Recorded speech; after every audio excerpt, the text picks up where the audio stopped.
사랑하는 나의 자녀여, 영상을 시작하기 전에 잠시 마음을 멸쳐보세요. 지금 당신의 마음 안에 있는 그 소원, 저는 이미 알고 있습니다. 이 순간 10초를 드릴게요. 당신이 간절히 바라는 마음을 댓글에 적어주세요.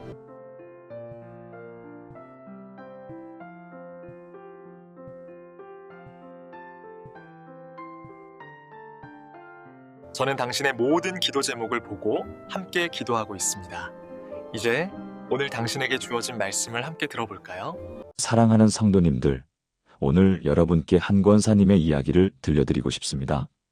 그분은 올해 68이신데 지난 2년 동안 기도가 막혔다고 고백하셨습니다. 새벽 기도를 30년 넘게 나가셨던 분이에요. 그런데 어느 날부터 기도 제목이 너무 많아지고 간절한 마음은 넘치는데 입술이 떨어지지 않더랍니다. 남편의 당뇨 합병증이 악화되고 큰아들 사업이 어려워지고 작은 딸은 직장에서 따돌림을 당하고 본인은 무릎 관절이 나빠져 계단도 못 내려가는 지경이 되었습니다. 통장 잔고는 점점 줄어들고 의료비는 늘어만 갔습니다. 목사님, 기도가 안 나와요. 그분은 눈물을 흘리며 말씀하셨습니다. 기도 제목은 수십 개인데 막상 무릎 꿇으면 한숨만 나오고 하나님께서 제 기도를 안 들으시는 것 같아요. 아니, 제가 뭘 기도해야 할지 모르겠어요. 너무 많아서요. 사랑하는 성도님들, 여러분도 혹시 이런 경험 있으신가요? 기도하고 싶은데 기도가 안 되는 순간, 간절한데 말이 막히는 순간, 하나님이 멀게만 느껴지는 그 막막한 순간. 저는 그 권사님께 3가지 성경 말씀만 알려드렸습니다. 권사님, 길게 기도하려고 하지 마세요. 이 3문장만 매일 반복해서 기도해 보세요. 하나님은 반복되는 신실한 기도를 기뻐하십니다. 그로부터 6개월이 지났습니다. 그분은 다시 저를 찾아오셨어요. 얼굴이 환해져 있었습니다. 목사님, 신기해요. 그 3문장만 매일 기도했는데 하나님이 하나하나 응답하세요. 남편 병세가 호전되고 큰아들이 새 일자리를 구했고 작은 딸이 교회 청년부에서 좋은 친구들을 만났어요. 그리고 제 마음에 평안이 왔어요. 돈이 많이 생긴 건 아닌데 이상하게 쓸 것이 채워져요. 사랑하는 믿음의 가족 여러분, 기도가 막혔다는 것은 신앙이 부족하다는 뜻이 아닙니다. 오히려 너무 많은 것을 짊어지고 있다는 증거입니다. 하나님은 복잡한 기도를 원하지 않으십니다. 진실한 3문장이면 충분합니다. 오늘 제가 여러분께 전해드릴 이 3가지 말씀은 수천 년 동안 성도들의 기도를 회복시켜온 보물입니다. 이 말씀들을 매일 기도하면 하나님의 축복이 여러분의 삶에, 여러분의 가정에, 여러분의 재정에 흘러들어오기 시작할 것입니다. 아무리 기도가 막혀도 이 3문장만은 기억하십시오. 그리고 매일 이 말씀으로 기도하십시오. 하나님은 단순하고 신실한 기도를 통해 가장 놀라운 일을 행하십니다. 본문 1, 기도가 막힌 이유, 우리의 현실. 사랑하는 성도님들, 우리가 먼저 이해해야 할 것이 있습니다. 왜 기도가 막히는가 하는 문제입니다. 많은 분들이 기도가 막히면 내 신앙이 부족해서라고 자책합니다. 하지만 그것은 사실이 아닙니다. 오히려 정반대입니다. 기도가 막힌다는 것은 당신이 너무 많은 짐을 혼자 지고 있다는 증거입니다. 우리 50대, 60대, 70대 여성들은 살아오면서 얼마나 많은 역할을 감당했습니까? 아내로서, 어머니로서, 며느리로서, 때로는 시어머니로서, 할머니로서, 그리고 한 교회의 신실한 성도로서 젊었을 때는 힘으로 버텼습니다. 밤을 새워가며 아이들을 돌보고 남편 뒷바라지하고 시댁 식구들 챙기고 교회 봉사하고 직장 다니면서도 새벽기도 나갔습니다. 그때는 기도가 막히지 않았어요. 기도 제목이 명확했으니까요. 하나님, 애들 대학만 보내주세요. 하나님, 남편 사업 좀 도와주세요. 하나님, 시어머니 병환 낫게 해주세요. 그런데 지금은 어떻습니까? 자녀들은 독립했지만 걱정은 더 커졌습니다. 멀리서 안부 전화 한 통으로는 상황을 알 수가 없어요. 결혼한 자녀는 손주 키우느라 힘들어하고 미혼인 자녀는 결혼은 언제 할지 막막하고 배우자는 건강이 예전 같지 않습니다. 당뇨, 고혈압, 관절염, 어지럼증, 병원 가는 날이 더 많아졌습니다. 그리고 우리 자신의 몸도 말을 안 듣기 시작합니다. 아침에 일어나면 온몸이 뻐근하고 계단만 올라가도 숨이 차고 잠도 깊이 못 자고 경제적으로도 불안합니다. 은퇴 후 연금만으로는 부족하고 의료비는 계속 나가고 자녀들 도와주고 싶어도 여력이 안 되고 물가는 자꾸 오르는데 통장 잔고는 그대로이거나 줄어들기만 합니다. 이 모든 것이 기도 제목이 됩니다. 그런데 문제는 이 기도 제목들이 한두 개가 아니라는 거예요. 수십 개입니다. 그러니 무릎을 꿇으면 머릿속이 복잡해집니다. 하나님, 이것도 해주시고 저것도 해주시고 또 이것도 하다 보면 정작 무엇을 간절히 기도해야 할지 모르겠어요. 그리고 마음 한구석에서는 이런 생각이 듭니다. 내가 너무 많은 걸 요구하는 건 아닐까? 하나님께서 이런 시시콜콜한 것까지 다 들어주실까? 이미 충분히 받았는데 더 바라는 게 욕심인가? 사랑하는 성도님들, 이것이 바로 기도가 막히는 이유입니다. 우리는 하나님 앞에 나아가는 것이 아니라 복잡한 기도 목록 앞에 무릎을 꿇고 있는 겁니다. 성경은 이렇게 말씀하십니다. 수고하고 무거운 짐진 자들아, 다 내게로 오라. 내가 너희를 쉬게 하리라. 마태복음 11장 28절. 이 말씀을 보십시오. 예수님은 계획 세우고 정리해서 오라고 하지 않으셨습니다.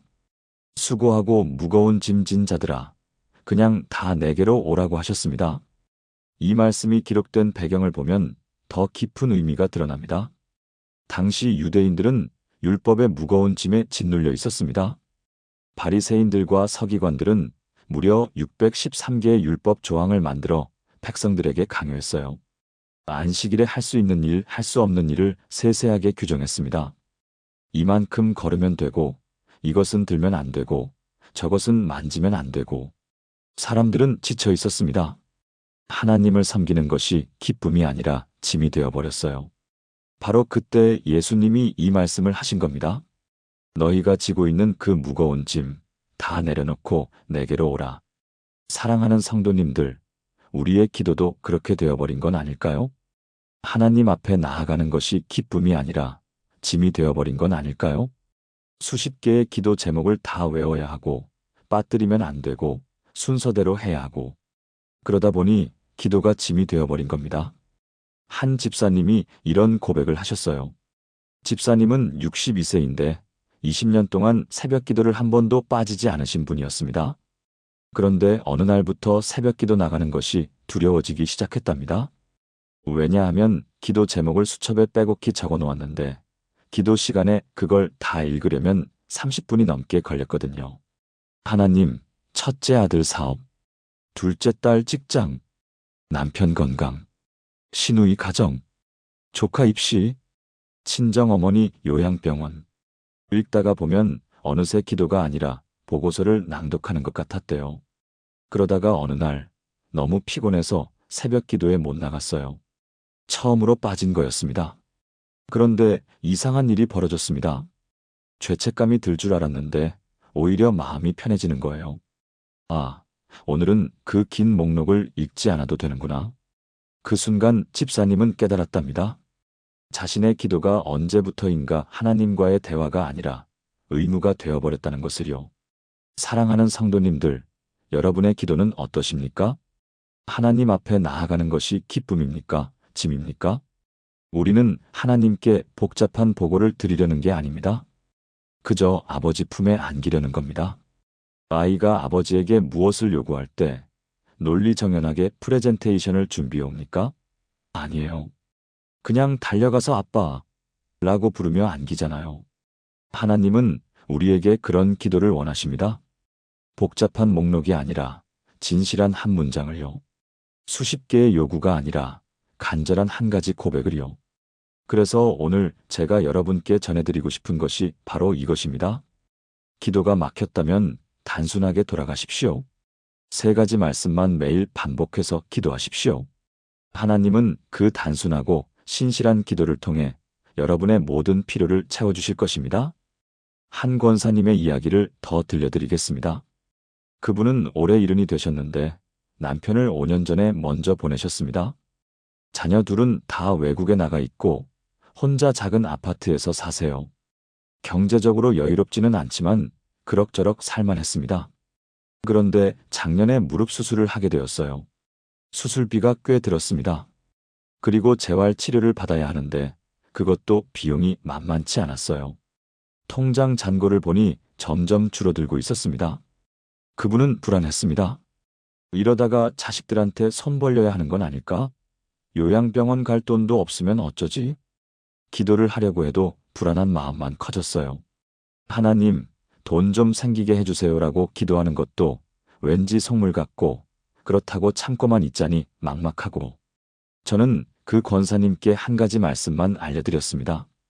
권사님, 이 한 문장만 매일 기도해 보세요. 하나님, 제가 수고하고 무거운 짐을 지고 있습니다. 주님께로 갑니다. 이것만요. 그분은 반신반의했지만 매일 아침 그 문장만 기도하기 시작했습니다. 3개월이 지났습니다. 어느 날 교회 친구분이 전화를 하셨대요.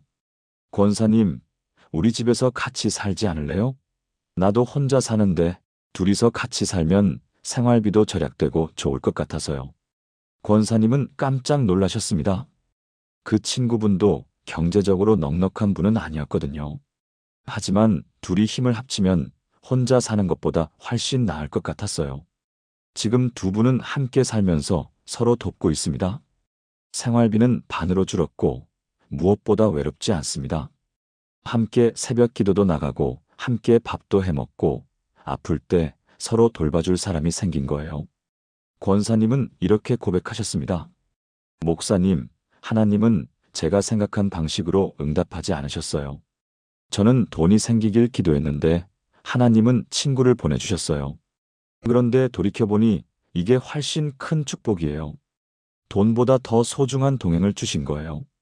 사랑하는 성도님들, 이것이 하나님의 방식입니다. 우리는 어를 구하지만 하나님은 어보다 더 좋은 비를 주십니다. 우리는 돈을 구하지만 하나님은 돈보다 더 소중한 관계를 주십니다. 우리는 문제의 해결을 구하지만 하나님은 문제 속에서도 평안할 수 있는 마음을 주십니다. 그러니 복잡하게 기도하지 마십시오. 그저 주님께로 가십시오. 하나님, 저 지쳤습니다. 주님께로 갑니다. 이 한 문장이면 충분합니다. 주님은 여러분이 무엇이 필요한지 이미 아십니다. 여러분은 그저 주님께 나아가기만 하면 됩니다. 본문 이 첫 번째 말씀, 쉼의 기도. 자, 이제 첫 번째 말씀을 본격적으로 살펴보겠습니다. 사랑하는 성도님들, 기도가 막혔을 때 가장 먼저 기도해야 할 말씀이 바로 이것입니다. 수고하고 무거운 짐진 자들아, 다 내게로 오라. 내가 너희를 쉬게 하리라. 마태복음 11장 28절. 이 말씀을 단순하게 줄여서 이렇게 기도하십시오. 하나님, 제가 수고하고 무거운 짐을 지고 있습니다. 주님께로 갑니다. 저를 쉬게 하소서. 이것이 첫 번째 기도문입니다. 이 말씀의 핵심은 쉼입니다. 예수님은 내가 너희를 쉬게 하리라고 말씀하셨어요. 여기서 쉼이라는 단어는 단순히 육체적 휴식을 의미하지 않습니다. 원어로는 아나파우시스라는 단어인데 이것은 완전한 회복, 영혼의 안식, 모든 짐을 내려놓는 상태를 뜻합니다. 당시 유대 사회에서 사람들은 율법의 무게에 짓눌려 있었습니다. 특히 여성들은 더욱 그랬어요. 종교적 의무, 가정의 책임, 사회적 제약? 그들은 쉴 틈이 없었습니다. 그런 사람들에게 예수님은 이렇게 말씀하신 겁니다. 너희가 지고 있는 그 모든 짐 다 내려놓고 내게로 오라. 내가 너희에게 진정한 쉼을 주겠다. 사랑하는 성도님들, 이 말씀은 2000년 전 유대인들만을 위한 것이 아닙니다. 바로 지금, 여기, 여러분을 위한 말씀입니다. 우리는 지금 어떤 짐을 지고 있습니까? 건강의 짐, 경제의 짐, 가족의 짐, 외로움의 짐, 후회의 짐, 불안의 짐. 이 모든 것을 주님 앞에 내려놓으라는 겁니다. 하나님, 저 혼자서는 못 지겠습니다. 주님께 맡깁니다. 이것이 신앙의 시작입니다. 그런데 많은 분들이 이 단계를 건너뛰고 바로 문제 해결을 요구합니다. 하나님, 이 병을 고쳐주세요. 하나님, 이 재정 문제를 해결해 주세요. 물론 그런 기도도 중요합니다. 하지만 그 전에 먼저 해야 할 것이 있어요. 주님 앞에 나아가 쉬는 것입니다. 짐을 내려놓는 것입니다. 하나님, 저 지쳤습니다. 쉬고 싶습니다. 이 고백이 먼저입니다. 실제로 적용하는 방법을 말씀드리겠습니다. 매일 아침 잠에서 깨어나면 눈을 뜨기 전에 먼저 이 말씀을 기도하십시오. 하나님, 제가 수고하고 무거운 짐을 지고 있습니다. 주님께로 갑니다. 저를 쉬게 하소서. 길게 기도할 필요 없습니다. 이 한 문장이면 충분합니다. 3번 반복하십시오. 천천히 한 단어 한 단어 음미하면서요. 그리고 하루를 시작하십시오. 저녁에 잠자리에 들 때도 마찬가지입니다. 하루 동안 있었던 일들, 걱정거리들, 해결되지 않은 문제들, 그 모든 것을 하나하나 떠올리지 마십시오. 그냥 이 한 문장만 기도하고 주무십시오. 하나님, 제가 수고하고 무거운 짐을 지고 있습니다. 주님께로 갑니다. 저를 쉬게 하소서. 그러면 하나님이 여러분에게 잠을 주실 것입니다. 평안한 잠을요. 한 성도님의 이야기를 들려드리겠습니다. 이분은 65세 여성 권사님이신데 2년 전에 큰 충격을 받으셨습니다. 40년을 함께 산 남편이 갑자기 쓰러져 세상을 떠나신 겁니다. 뇌출혈이었어요. 아무 징조도 없었습니다. 아침에 평소처럼 일어나서 화장실에 갔다가 쓰러지셨고 병원에 실려갔을 때는 이미 의식이 없었습니다. 사흘 후 돌아가셨어요. 권사님은 그 충격에서 헤어나올 수가 없었습니다. 남편 없는 집이 너무 컸어요. 밤이 되면 더 견디기 힘들었습니다. 잠을 못 이뤘어요. 눈을 감으면 남편의 모습이 떠올랐고 후회되는 것들이 머릿속을 가득 채웠습니다. 왜 그때 더 잘해주지 못했을까? 왜 건강검진을 더 자주 받으라고 하지 않았을까? 마지막으로 사랑한다는 말도 제대로 못했는데. 권사님은 불면증에 시달렸습니다. 수면제를 먹어도 효과가 없었어요. 새벽까지 뒤척이다가 겨우 잠들면 금방 악몽에 시달려 깨어났습니다. 낮에는 멍하니 있다가 밤이 오는 것이 두려웠습니다. 교회에 나와도 예배에 집중이 안 됐어요. 찬양을 부르다가 눈물이 쏟아지고 설교 말씀이 귀에 들어오지 않았습니다. 어느 날 저는 그 권사님의 손을 잡고 이렇게 말씀드렸습니다. 권사님, 하나님께서 권사님을 쉬게 하고 싶어 하세요. 권사님이 지금 지고 있는 슬픔의 짐, 후회의 짐, 외로움의 짐, 그 모든 걸 주님께 맡기세요. 그리고 이 한 문장만 매일 기도하세요. 하나님, 제가 수고하고 무거운 짐을 지고 있습니다. 주님께로 갑니다. 저를 쉬게 하소서. 권사님은 그날부터 그 기도를 시작하셨습니다. 처음 며칠은 별 변화가 없었습니다. 여전히 잠을 못 이뤘고 여전히 슬펐습니다. 하지만 일주일쯤 지나자 조금씩 달라지기 시작했어요. 잠자리에 들 때 그 기도문을 반복하면서 권사님은 이상한 평안을 느꼈답니다. 아, 내가 이 슬픔을 혼자 짊어지지 않아도 되는구나. 하나님이 함께 지고 계시는구나. 한 달쯤 지나자 잠을 잘 수 있게 되었습니다. 여전히 남편이 그리웠지만 그 그리움이 더 이상 고통이 아니라 추억이 되기 시작했어요. 석 달쯤 지나자 권사님의 얼굴에 미소가 돌아왔습니다. 목사님, 신기해요. 제가 남편을 잊은 게 아니에요. 여전히 그립고 여전히 보고 싶어요. 하지만 이제는 그 그리움 속에서도 감사할 수 있어요. 40년을 함께 했던 것에 대해, 그분이 저에게 보여준 사랑에 대해, 그리고 하나님이 저를 혼자 두지 않으신다는 것을 알게 됐어요. 지금 그 권사님은 같은 아픔을 겪고 있는 다른 분들을 돕는 사역을 하고 계십니다. 배우자를 먼저 보낸 분들의 모임을 만들어서 함께 기도하고 서로 위로하는 일을 하세요. 저도 그 깊은 슬픔의 골짜기를 지나왔어요. 그런데 그 골짜기에서 하나님을 만났어요. 주님이 저를 쉬게 하셨어요. 이제 저는 그 은혜를 다른 분들과 나누고 싶어요. 사랑하는 성도님들, 이것이 쉼의 기도의 능력입니다. 우리의 짐을 주님께 맡기면 주님은 우리에게 쉼을 주십니다. 그 쉼은 단순히 편안함이 아닙니다. 아픔 속에서도 평안할 수 있는 힘, 슬픔 속에서도 감사할 수 있는 마음, 외로움 속에서도 주님의 동행을 느낄 수 있는 믿음. 이것이 진정한 쉼입니다. 여러분 중에도 혹시 잠을 못 이루는 분이 계십니까? 불안과 걱정 때문에 밤새 뒤척이는 분이 계십니까? 슬픔과 후회로 마음이 무거운 분이 계십니까?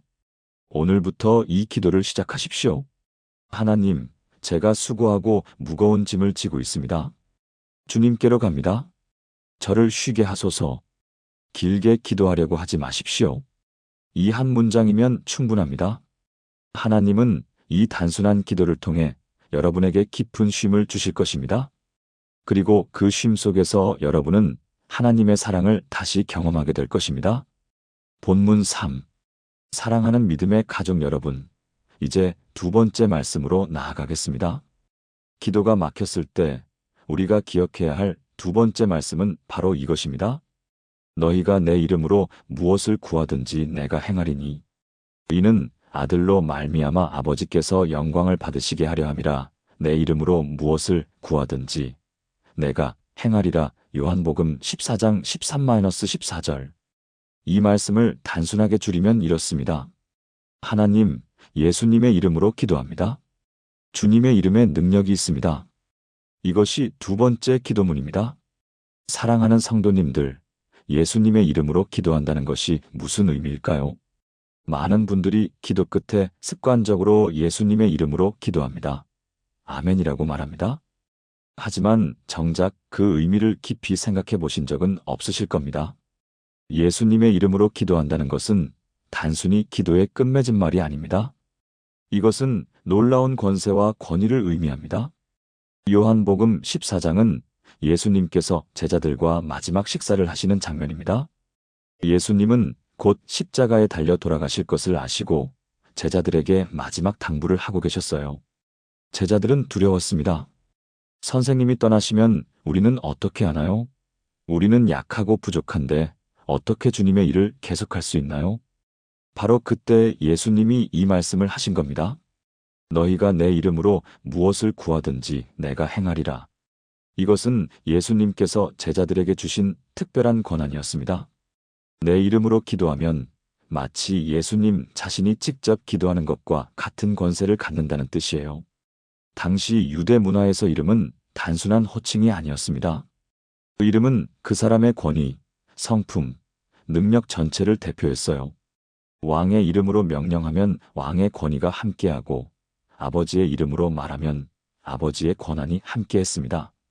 그러니 예수님의 이름으로 기도한다는 것은 예수님의 권세와 능력을 가지고 하나님 앞에 나아간다는 의미입니다. 사랑하는 성도님들, 이것이 얼마나 놀라운 특권입니까? 우리는 약하고 부족한 사람입니다.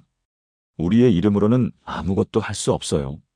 하지만 예수님의 이름으로 나아가면 하늘의 모든 권세가 우리와 함께합니다. 그런데 많은 분들이 이 권세를 제대로 사용하지 못합니다. 왜일까요?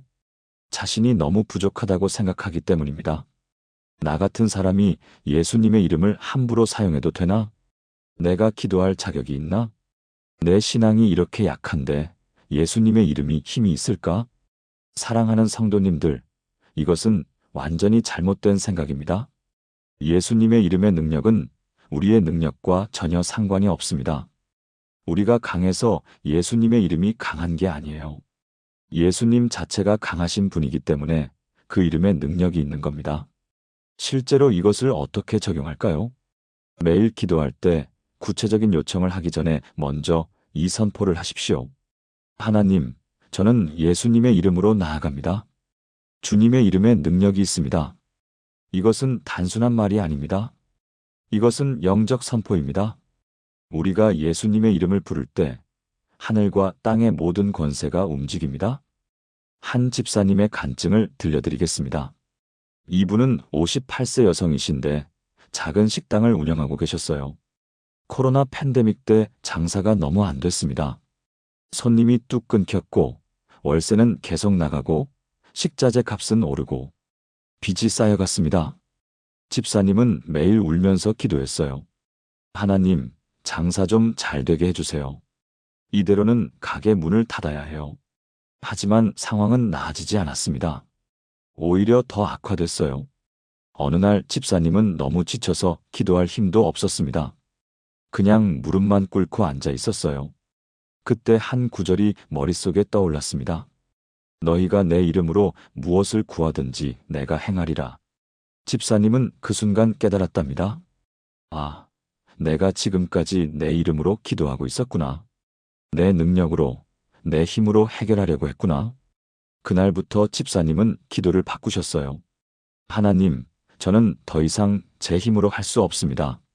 하지만 예수님의 이름에는 능력이 있습니다. 예수님의 이름으로 이 가게를 주님께 맡깁니다. 주님이 원하시면 계속하게 하시고 주님이 다른 길을 여시면 그 길로 가겠습니다. 예수님의 이름으로 기도합니다. 신기한 일이 벌어졌습니다. 일주일 후 한 단골 손님이 찾아왔어요. 그분은 근처 회사의 총무팀장이셨는데 이렇게 제안하셨답니다. 집사님, 우리 회사 직원 점심 도시락을 집사님네 식당에서 해주실 수 있으세요? 매일 30인분 정도인데요. 집사님은 깜짝 놀랐습니다. 30인분이면 월세와 식자재 값은 충분히 감당할 수 있는 금액이었거든요. 정말 제가 해도 될까요? 물론이죠. 집사님 음식이 정말 맛있거든요. 우리 직원들도 좋아할 거예요. 그렇게 도시락 사업이 시작됐습니다. 처음에는 30인분이었는데 입소문이 나면서 점점 늘어났어요. 3개월 후에는 50인분, 6개월 후에는 80인분까지 늘어났습니다. 가게는 여전히 손님이 많지 않았지만 도시락 주문만으로도 충분히 운영할 수 있었어요. 집사님은 이렇게 고백하셨습니다. 목사님, 제가 예수님의 이름으로 기도한다는 게 무슨 뜻인지 이제야 알았어요. 제 능력으로는 할 수 없지만 주님의 이름에는 능력이 있더라고요. 주님이 일하시면 불가능한 일도 가능해지는 거예요. 사랑하는 성도님들, 여러분 삶에 해결되지 않는 문제가 있습니까? 아무리 노력해도 답이 보이지 않는 상황이 있습니까? 그렇다면 오늘부터 이렇게 기도하십시오. 하나님, 저는 예수님의 이름으로 나아갑니다. 주님의 이름에 능력이 있습니다. 여러분의 능력을 믿지 마십시오. 예수님의 이름의 능력을 믿으십시오. 여러분의 자격을 따지지 마십시오. 예수님께서 이미 자격을 주셨습니다. 여러분의 부족함을 보지 마십시오. 예수님의 충만하심을 바라보십시오. 또 한 분의 이야기를 더 들려드리겠습니다. 한 권사님은 63세인데 큰아들이 사업 실패로 큰 빚을 지게 됐습니다. 몇억 원이었어요. 권사님 부부는 평생 모은 돈을 다 털어서 아들을 도왔지만 그것도 부족했습니다. 아들은 우울증에 걸렸어요. 집에만 틀어박혀 있고 사람 만나는 것을 두려워하고 심지어 자해 충동까지 느낀다고 했습니다. 권사님은 너무 힘들었습니다. 경제적으로도 힘들었지만 아들의 정신 건강이 더 걱정됐어요. 우리 아들이 극단적인 선택을 하면 어쩌지? 매일 밤 잠을 못 이뤘습니다. 아들 방 문 앞에서 귀를 기울이며 혹시 이상한 소리가 나지 않나 확인했어요. 기도를 해도 응답이 없는 것 같았습니다. 하나님, 왜 이렇게 힘든 건가요? 제가 뭘 잘못했나요? 어느 날 새벽 권사님은 더 이상 기도할 말이 없었습니다. 그냥 엎드려 울기만 했어요. 그때 한 목소리가 들렸답니다. 예수의 이름에는 능력이 있다. 권사님은 그 순간 정신이 번쩍 들었어요. 그래, 내가 할 수 없어도 주님은 하실 수 있어. 내 아들이 나한테는 절망이지만 주님께는 소망이야. 그날부터 권사님은 아들의 방문 앞에서 매일 이렇게 기도하셨습니다. 예수님의 이름으로 선포합니다. 이 집에는 사망의 권세가 없습니다. 예수님의 이름으로 선포합니다. 내 아들은 주님의 자녀입니다. 예수님의 이름으로 선포합니다. 우울과 절망이 물러갑니다. 매일 매일 똑같은 기도를 반복했습니다. 한 달쯤 지나자 아들이 방문을 열고 나왔어요. 엄마, 밥 주세요. 작은 변화였지만 권사님에게는 기적이었습니다. 2달쯤 지나자 아들이 산책을 나가기 시작했어요. 처음에는 집 주변만 빙빙 돌더니 점점 멀리까지 걸어 다녔습니다. 3달쯤 지나자 아들이 말을 하기 시작했어요. 엄마, 미안해요. 제가 정신 좀 차려야 할 것 같아요. 6개월 후 아들은 정신과 상담을 받기 시작했고 약물 치료도 병행했습니다.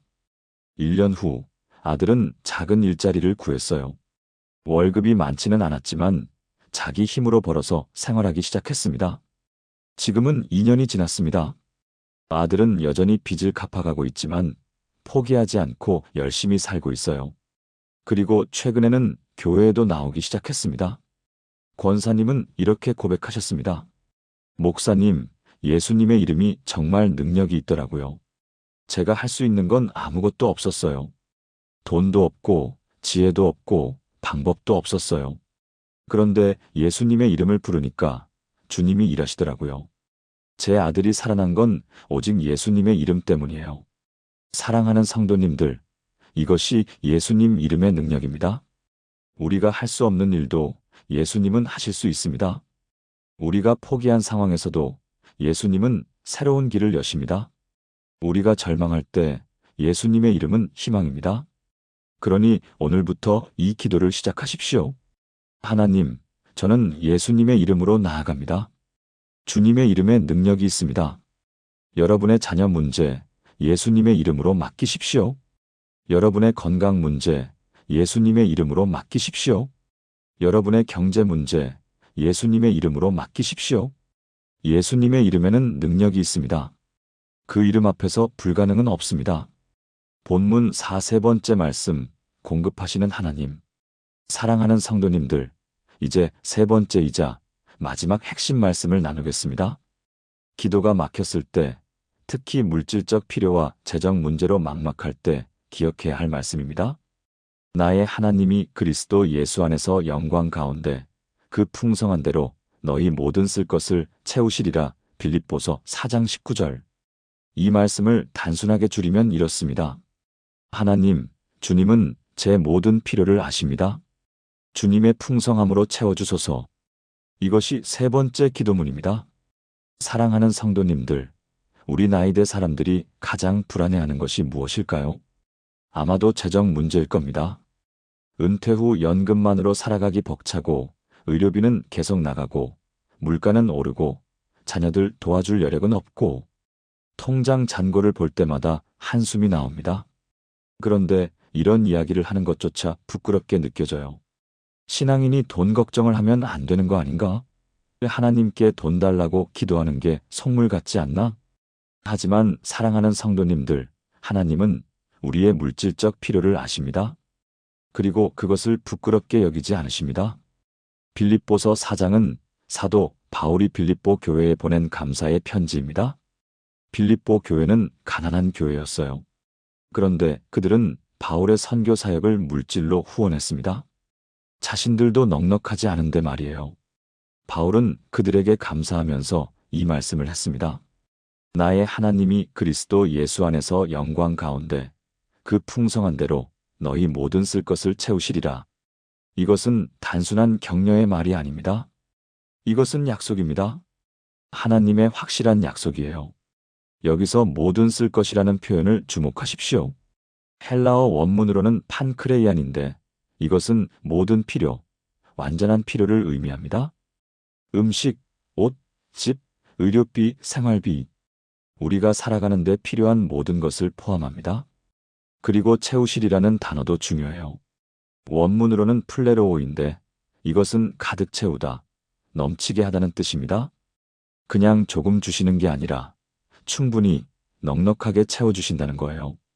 그런데 더 중요한 것은 그 풍성한 대로라는 표현입니다. 우리의 풍성함이 아니라 하나님의 풍성함에 따라 채워주신다는 뜻이에요. 우리 통장에 돈이 얼마 있느냐가 중요한 게 아닙니다. 하나님의 창고에는 무한한 공급이 있다는 겁니다. 사랑하는 성도님들, 이것을 믿으십니까? 하나님은 여러분의 모든 필요를 아십니다. 그리고 그것을 채워주실 능력이 있으십니다. 실제로 어떻게 적용할까요? 매일 아침 하루를 시작할 때 이 기도를 하십시오. 하나님, 주님은 오늘 제게 무엇이 필요한지 아십니다. 주님의 풍성함으로 채워주소서. 구체적으로 무엇이 필요한지 길게 설명할 필요 없습니다. 하나님은 이미 아세요. 그냥 주님은 아십니다라고 고백하는 것만으로도 충분합니다. 그리고 하루를 보내면서 하나님이 채워주시는 것들을 발견하십시오. 때로는 예상치 못한 방법으로 채워주실 것입니다. 한 권사님의 이야기를 들려드리겠습니다. 이분은 67세이신데 남편이 10년 전에 돌아가시고 혼자 사십니다. 자녀는 아들 하나인데 외국에 나가 살고 있어요. 1년에 한두 번 정도 연락이 올까 말까 합니다. 권사님은 국민연금으로 생활하는데 한 달에 60만 원 정도 나옵니다. 월세 30만 원을 내고 나면 30만 원이 남아요. 이걸로 생활비, 교통비, 의료비를 감당해야 합니다. 작년 가을, 권사님은 큰 고민에 빠졌습니다. 겨울옷이 필요했거든요. 예전에 입던 외투가 너무 낡아서 더 이상 입을 수가 없었어요. 그런데 새 외투를 사려면 최소 10만 원은 있어야 하는데 그 돈이 없었습니다. 참고 입어야겠다. 좀 낡아도 어때? 따뜻하기만 하면 되지. 하지만 마음 한구석이 쓸쓸했어요. 나이 들어서 새 옷 하나 못 사는 신세가 됐구나. 어느 날 새벽 기도 시간에 이 말씀이 들렸답니다. 나의 하나님이 그리스도 예수 안에서 영광 가운데 그 풍성한 대로 너희 모든 쓸 것을 채우시리라. 권사님은 울컥했어요. 하나님이 내 필요를 아시는구나. 그날부터 권사님은 매일 이렇게 기도하기 시작했습니다. 하나님, 주님은 제게 겨울옷이 필요한 것을 아십니다. 주님의 때에 주님의 방법으로 채워주실 줄 믿습니다. 일주일쯤 지났을까요? 교회에서 같은 구역에 다니는 한 집사님이 권사님을 찾아왔어요. 큰 쇼핑백을 들고요. 권사님, 이거 받으세요. 이게 뭐예요? 제 옷이에요. 제가 살이 좀 빠져서 이제 안 맞더라고요. 그런데 거의 새 거예요. 몇 번 안 입었어요. 버리기는 아까워서. 혹시 권사님이 입으실 수 있을까 해서요. 권사님이 집에 와서 열어보니 멋진 외투가 들어 있었어요. 브랜드도 좋고 색깔도 예뻤습니다. 입어보니 딱 맞았어요. 권사님은 눈물이 났습니다. 하나님 감사합니다. 주님은 정말 제 필요를 아시는구나. 그것도 이렇게 아름답게 채워주시다니. 그런데 이야기는 여기서 끝이 아닙니다. 한 달쯤 후 권사님은 아파트 복도에서 이웃을 만났어요. 80대 할머니인데 혼자 사세요. 권사님 죄송한데요. 혹시 밑반찬 좀 나눠주실 수 있으세요? 제가 요즘 몸이 안 좋아서 요리를 못하겠어요. 권사님은 주저없이 자기가 만든 반찬을 담아드렸습니다. 김치, 나물, 조림. 있는 것을 다 주었어요. 할머니는 고마워하며 돌아갔습니다. 다음 날 그 할머니가 다시 찾아왔어요. 이번에는 봉투를 하나 들고요. 권사님, 어제 정말 고마웠어요. 이거 받으세요. 아니에요. 이럴 필요 없어요. 아니에요. 꼭 받으세요. 제가 자식들한테 받은 용돈인데 어차피 쓸 데도 없어요. 권사님이 받으세요. 권사님은 사양했지만 할머니가 워낙 간곡하게 부탁해서 받았어요. 집에 와서 열어보니 10만 원이 들어 있었습니다. 권사님은 그 순간 깨달았답니다. 아, 하나님은 이렇게 일하시는구나. 제가 옷을 받았으니 이번에는 다른 사람에게 줄 수 있게 하시는구나. 그리고 또 채워주시는구나. 그날부터 권사님의 삶이 바뀌었습니다. 통장 잔고는 여전히 적었지만 이상하게 쓸 것이 항상 있었어요. 누군가 반찬을 갖다 주고, 누군가 쌀을 갖다 주고, 누군가 과일을 갖다 주고, 때로는 예상치 못한 곳에서 돈이 생기기도 했습니다. 권사님은 이렇게 고백하셨습니다. 목사님, 하나님의 공급하심이 이런 거였어요. 통장에 돈이 많이 생기는 게 아니라 필요한 때마다 채워주시는 거예요. 그것도 넉넉하게요. 저는 이제 걱정하지 않아요. 하나님이 책임지실 거니까요.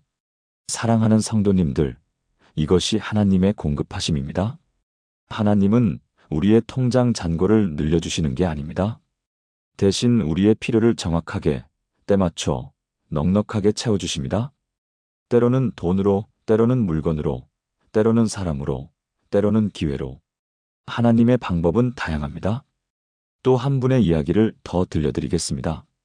한 집사님은 올해 62세인데 남편과 함께 작은 가게를 운영하고 계십니다. 그런데 최근 몇 년 사이 장사가 정말 안 됐어요. 온라인 쇼핑이 활성화되면서 동네 가게들이 하나둘 문을 닫기 시작했거든요. 집사님 부부도 매달 적자였습니다. 가게를 유지하느니 차라리 문을 닫는 게 나을 것 같았어요.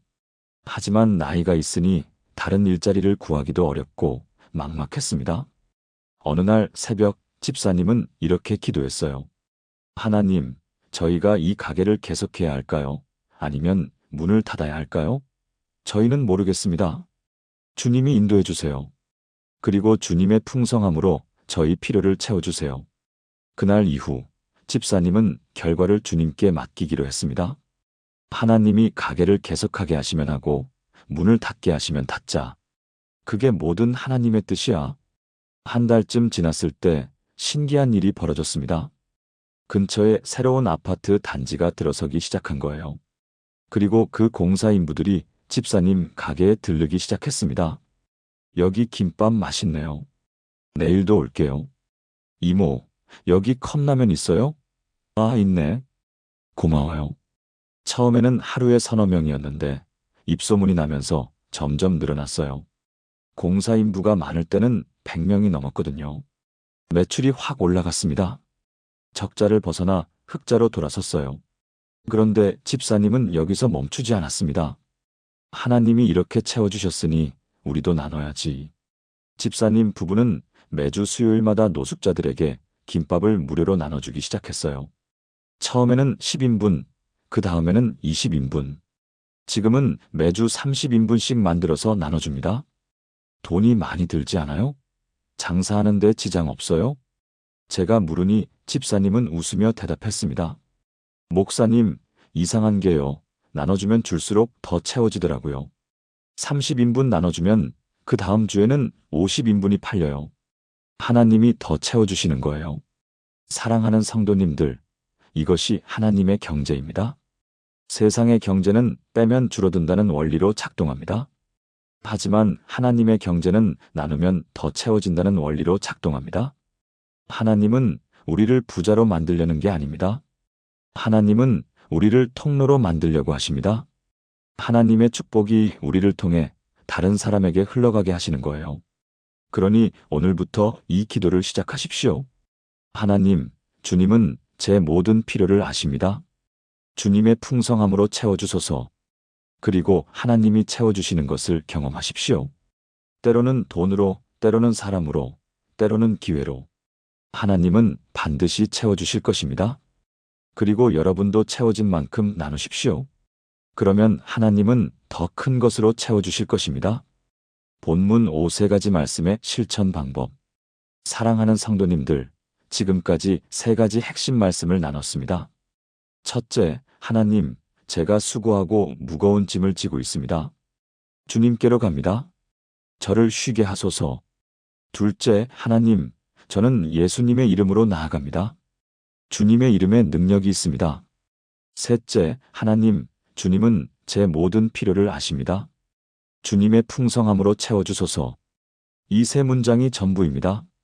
복잡한 기도 목록이 필요 없습니다. 긴 설명도 필요 없습니다. 이 3문장만 매일 반복해서 기도하십시오. 그런데 많은 분들이 이렇게 물으실 겁니다. 목사님, 이렇게 단순한 기도로 정말 충분한가요? 제 구체적인 문제들은 어떻게 하나요? 이걸 언제, 어떻게 기도해야 하나요? 좋은 질문입니다. 이제 구체적인 실천 방법을 말씀드리겠습니다. 성경은 쉬지 말고 기도하라고 말씀하십니다. 데살로니가전서 5장 17절. 여기서 쉬지 말고라는 표현은 24시간 내내 무릎 꿇고 있으라는 뜻이 아닙니다. 이것은 습관적으로 일상 속에서 계속해서 기도하라는 의미예요. 고대 교회에는 정시기도라는 전통이 있었습니다. 하루 중 특정 시간마다 짧은 기도를 하는 거예요. 새벽, 오전, 점심, 오후, 저녁, 잠들기 전. 이렇게 여러 번 나눠서 기도했습니다. 우리도 이 원리를 적용할 수 있습니다. 3가지 말씀을 하루 3번, 정해진 시간에 기도하는 겁니다. 첫째, 아침에 일어나자마자 첫 번째 말씀을 기도하십시오. 눈을 뜨면 가장 먼저 이렇게 기도하세요. 하나님, 제가 수고하고 무거운 짐을 지고 있습니다. 주님께로 갑니다. 저를 쉬게 하소서. 침대에서 일어나기 전에 아직 누워있는 상태에서 이 기도를 하십시오. 3번 반복하세요. 천천히 한 단어씩 음미하면서요. 이 기도는 하루를 주님께 맡기는 행위입니다. 오늘 하루도 주님이 함께 하시고 저를 쉬게 해주실 것을 선포하는 거예요. 둘째, 점심시간에 2번째 말씀을 기도하십시오. 식사 전이든 식사 후든 잠깐 조용한 시간을 가지십시오. 그리고 이렇게 기도하세요. 하나님, 저는 예수님의 이름으로 나아갑니다. 주님의 이름에 능력이 있습니다. 이 기도는 오후를 준비하는 기도입니다. 오전에 생긴 문제들, 오후에 해결해야 할 일들, 그 모든 것을 예수님의 이름으로 맡기는 거예요. 셋째, 잠자리에 들기 전에 3번째 말씀을 기도하십시오. 침대에 누워서 눈을 감고 이렇게 기도하세요. 하나님, 주님은 제 모든 필요를 아십니다. 주님의 풍성함으로 채워주소서. 이 기도는 하루를 마무리하는 기도입니다. 오늘 해결되지 않은 문제들, 내일의 걱정들, 그 모든 것을 하나님께 맡기고 평안히 잠드는 거예요. 하루 3번, 3문장, 이것이 전부입니다. 한 권사님은 이 방법을 실천하면서 놀라운 변화를 경험하셨습니다. 그분은 69세인데 불면증이 심했어요. 밤에 잠을 못 자니까 낮에 졸리고, 낮에 자니까 밤에 더 잠이 안 오고, 악순환이 반복됐습니다. 저는 그 권사님께 이 방법을 알려드렸어요. 아침, 점심, 자기 전 이렇게 3번만 이 기도를 하세요. 권사님은 처음에 반신반의했습니다. 이렇게 단순한 기도로 불면증이 나을까? 하지만 일단 시작해 보셨어요. 아침에 눈 뜨자마자 1번째 기도, 점심 먹고 난 후 2번째 기도, 잠자리에서 3번째 기도. 일주일쯤 지나자 변화가 생겼습니다. 잠자리에서 3번째 기도를 하고 나면 마음이 편안해지더래요. 내일 걱정을 오늘 할 필요가 없구나. 하나님이 내일도 채워주실 거야. 2주쯤 지나자 잠드는 시간이 빨라졌습니다. 예전에는 2-3시간 뒤척이다 잠들었는데 이제는 30분 안에 잠들더래요. 한 달쯤 지나자 밤에 깨는 횟수가 줄었습니다. 예전에는 밤새 3-4번 깼는데 이제는 1번 정도만 깨거나 아예 안 깨고 아침까지 자더래요. 지금은 3개월이 지났는데 권사님은 완전히 달라지셨습니다. 목사님, 저 이제 잠을 잘 자요. 그런데 더 신기한 건 낮에도 마음이 편하네요. 예전에는 항상 불안하고 초조했는데 이제는 평안해요. 이 3문장 기도가 제 하루를 바꿨어요. 사랑하는 성도님들, 이것이 규칙적인 기도의 능력입니다. 우리는 복잡하고 긴 기도를 할 필요가 없습니다. 대신 단순하지만 규칙적인 기도를 하면 됩니다. 아침, 점심, 저녁 3번만요. 그러면 여러분의 하루가 기도로 둘러싸이게 됩니다. 아침 기도는 하루를 시작하는 은혜가 되고, 점심 기도는 하루를 지속하는 힘이 되고, 저녁 기도는 하루를 마무리하는 평안이 됩니다. 또 한 가지 중요한 팁을 드리겠습니다. 이 3가지 기도문을 적어 놓으십시오. 작은 메모지에 예쁘게 써서 자주 보는 곳에 붙여 놓으세요. 침대 옆 벽에, 화장대 거울에, 냉장고 문에, 현관문에. 그러면 지나가다 볼 때마다 그 기도문이 눈에 들어옵니다. 그리고 자연스럽게 그 기도가 나오게 될 거예요. 한 집사님은 스마트폰 배경화면에 이 3문장을 설정해 놓으셨어요. 그러면 핸드폰을 볼 때마다 이 기도문이 보이잖아요. 핸드폰을 하루에도 수십 번 보는데 볼 때마다 이 기도가 생각나요. 그러면 자연스럽게 기도하게 되더라고요. 정해진 3번 외에도요. 또 어떤 권사님은 손목에 팔찌를 하나 만드셨어요. 팔찌에 3개의 구슬이 달려 있는데 각 구슬이 각 기도를 상징한다고 하셨어요. 아침에 1번째 구슬을 만지작거리며 기도하고, 점심에 2번째, 저녁에 3번째. 이렇게 하니까 빠뜨리지 않고 할 수 있어요. 사랑하는 성도님들, 방법은 중요하지 않습니다. 여러분에게 맞는 방법을 찾으십시오. 중요한 것은 규칙성입니다. 매일 같은 시간에 같은 기도를 하는 것. 이것이 습관이 되면 기도가 더 이상 짐이 아니라 기쁨이 됩니다. 억지로 하는 게 아니라 자연스럽게 나오게 됩니다. 그리고 그 단순한 기도를 통해 하나님은 여러분의 모든 필요를 채워주실 것입니다. 본문 육체적 축복의 진짜 의미. 사랑하는 성도님들, 이제 중요한 질문에 답할 때가 됐습니다. 이 세 가지 말씀을 기도하면 정말 재정이 풀릴까요? 제목에서도 언급했듯이 오늘 말씀의 핵심 중 하나가 바로 재정 축복입니다. 하지만 여기서 우리가 반드시 이해해야 할 것이 있습니다. 하나님이 주시는 재정 축복이란 무엇인가 하는 문제입니다. 많은 분들이 재정 축복을 오해합니다. 기도하면 돈이 많이 생긴다. 기도하면 부자가 된다. 기도하면 로또에 당첨된다. 이런 식으로 생각하세요. 하지만 사랑하는 성도님들, 그것은 성경이 말하는 축복이 아닙니다. 성경이 말하는 재정 축복은 풍족함이 아니라 충족함입니다. 돈이 많이 있는 것이 아니라 필요한 만큼 있는 것, 여유로운 것이 아니라 부족하지 않은 것. 이것이 진짜 축복입니다. 빌립보서 4장 11-12절을 보십시오. 내가 궁핍함으로 말하는 것이 아니니라. 어떠한 형편에든지 나는 자족하기를 배웠노니. 나는 비천에 처할 줄도 알고 풍부에 처할 줄도 알아. 모든 일곧 배부름과 배고픔과 풍부와 궁핍에도 처할 줄 아는 일체의 비결을 배웠노라. 사도 바울은 자족을 말합니다. 원어로는 아우타르케이아인데 이것은 스스로 충분함, 외부에 의존하지 않는 만족을 의미해요. 바울은 돈이 많아서 만족한 게 아닙니다. 돈이 많든 적든 그 상황에서 하나님이 충분히 공급하신다는 것을 알았기 때문에 만족할 수 있었어요.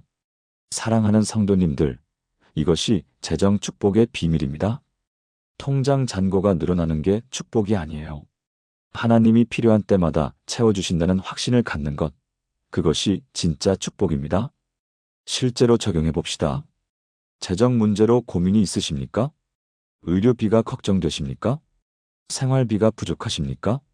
자녀를 도와주고 싶은데 여력이 안 되십니까? 그렇다면 이렇게 기도하십시오. 하나님, 제 통장에 돈이 많지 않습니다. 하지만 주님은 제 필요를 아십니다. 주님이 때맞춰 채워주실 것을 믿습니다. 그리고 하나님이 채워주시는 방식을 주목하십시오. 한 권사님의 이야기를 들려드리겠습니다. 이분은 65세인데 최근에 백내장 수술을 해야 한다는 진단을 받으셨어요. 수술비가 200만 원 정도 든다고 했습니다. 권사님은 통장을 확인했어요. 잔고가 150만 원이었습니다.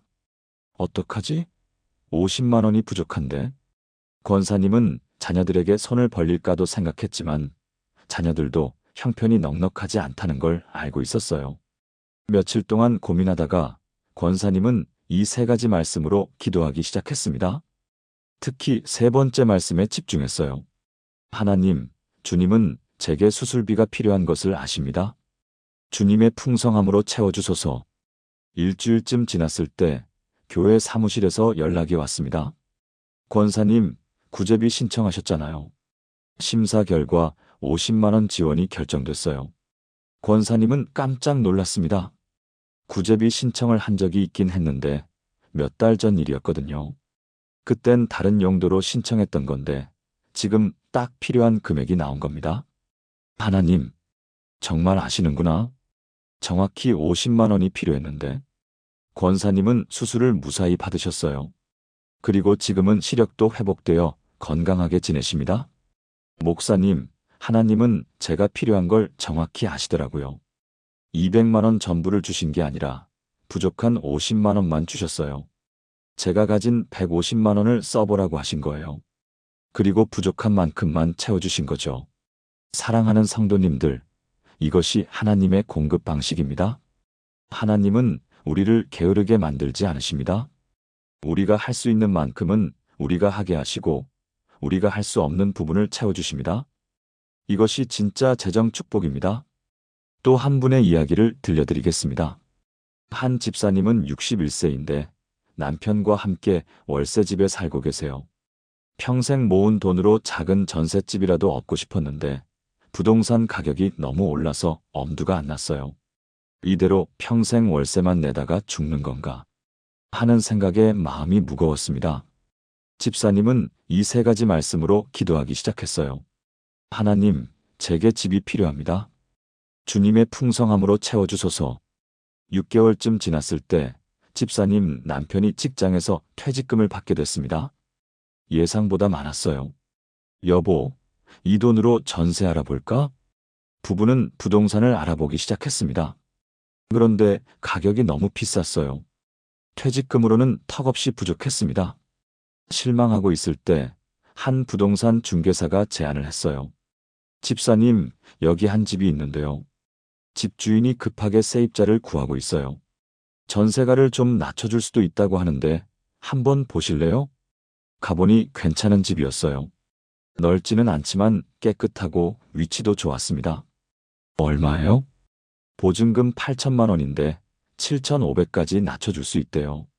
집사님 부부가 가진 돈이 정확히 7,500만 원이었습니다. 여보, 이거 하나님이 준비하신 집 같아. 지금 집사님 부부는 그 집에서 살고 계십니다.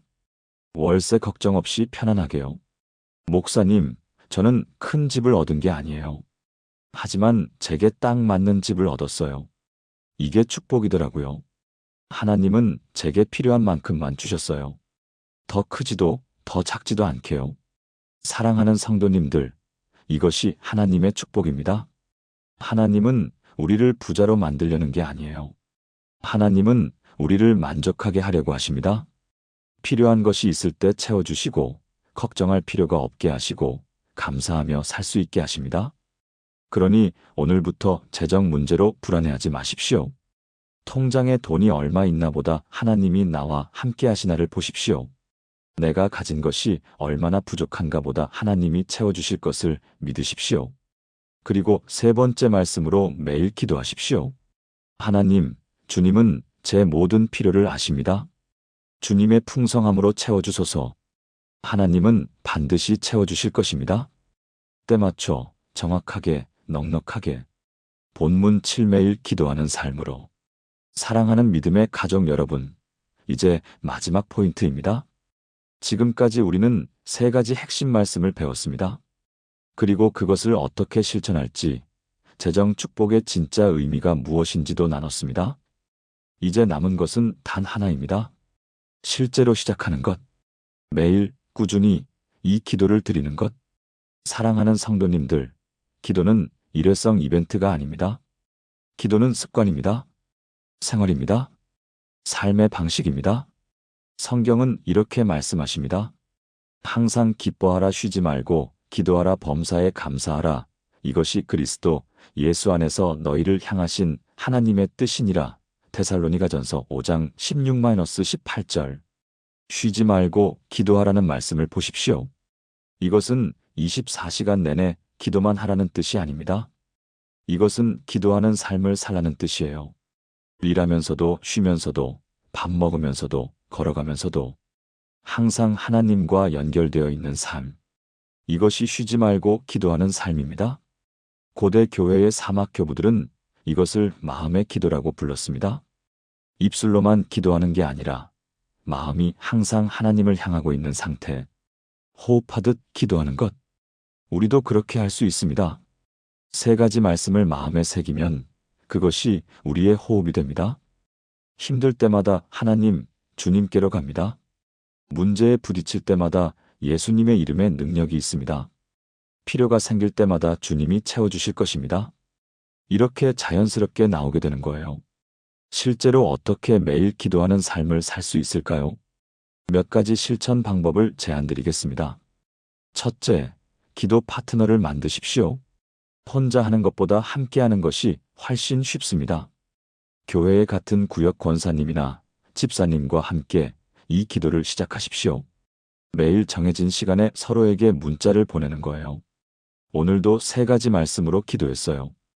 권사님도 기도하셨죠? 이렇게 서로 격려하고 점검하면 빠뜨리지 않고 계속할 수 있습니다. 둘째, 기도 일기를 쓰십시오. 매일 저녁 자기 전에 간단하게 한두 줄만 적으세요. 오늘 하나님이 채워주신 것 이웃이 반찬을 갖다 줌. 오늘 하나님께 맡긴 것 남편 건강 검진 결과.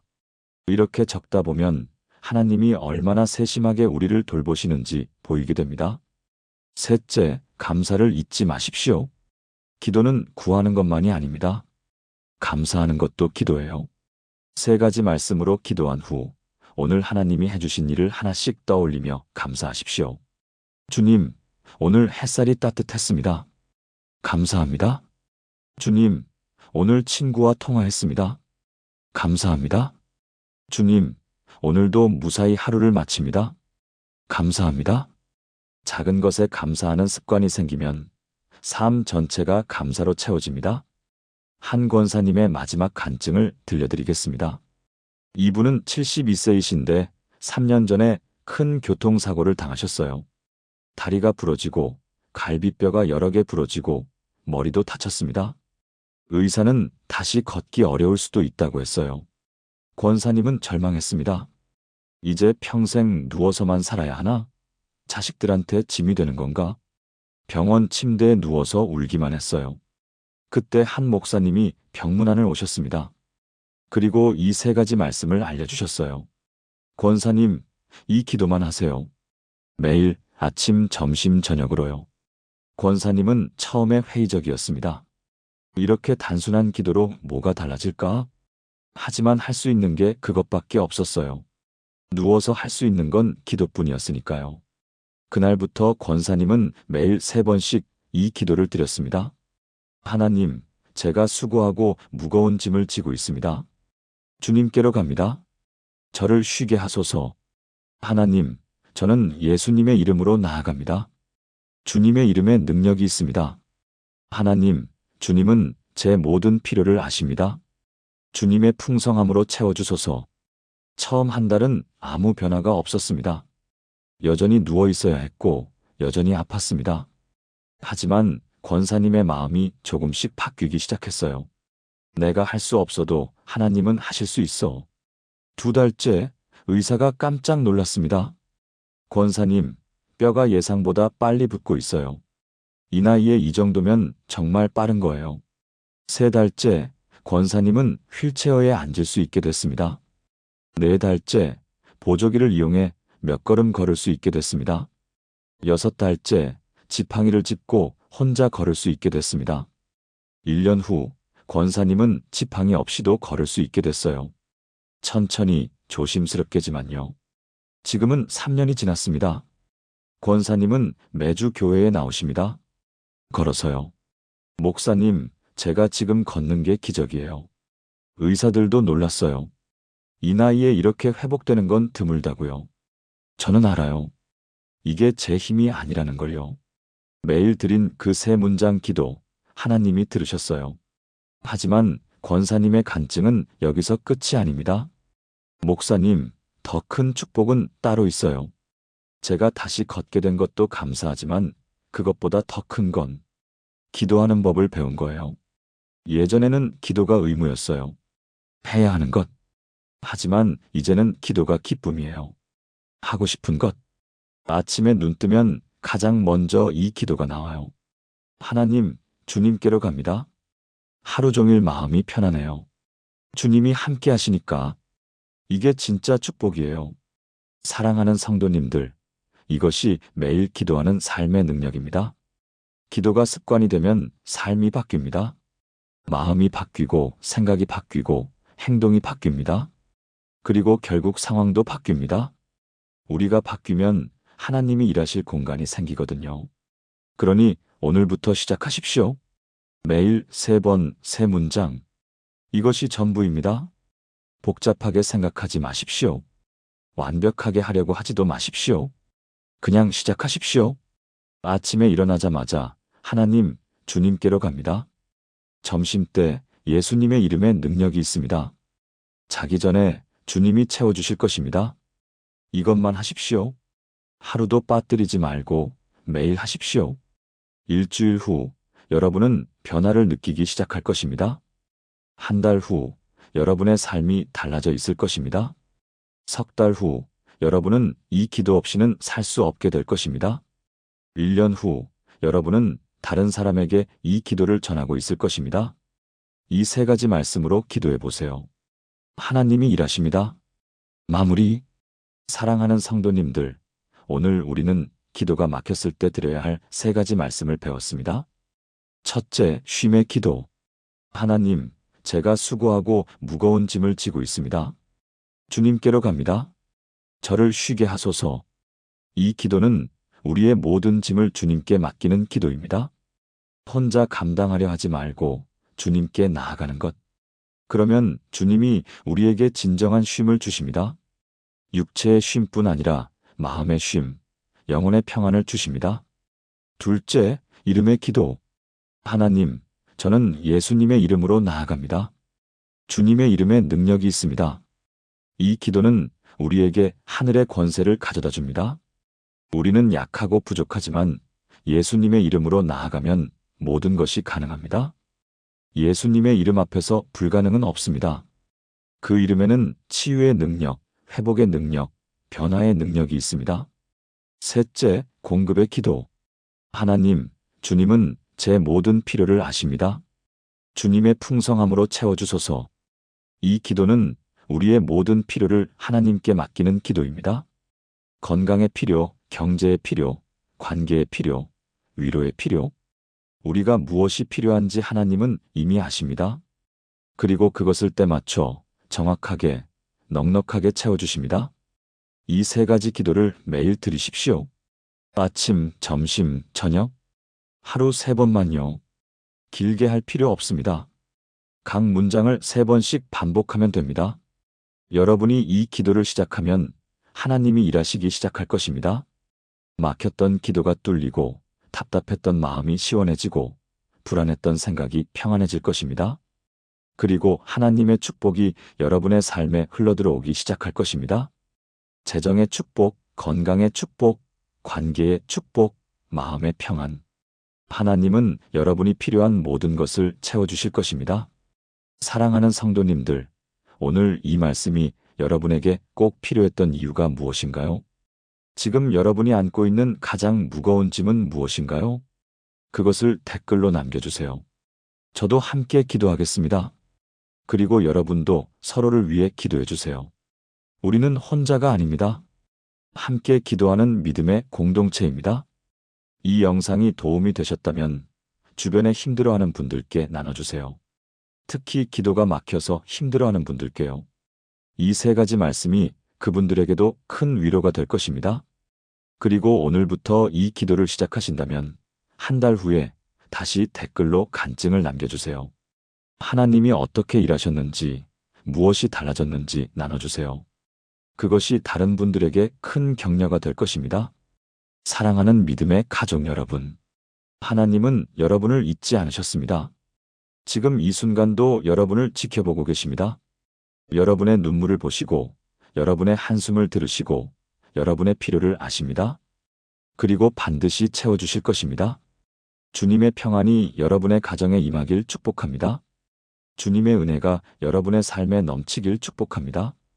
주님의 사랑이 여러분의 마음을 가득 채우길 축복합니다. 예수님의 이름으로 축복합니다. 아멘.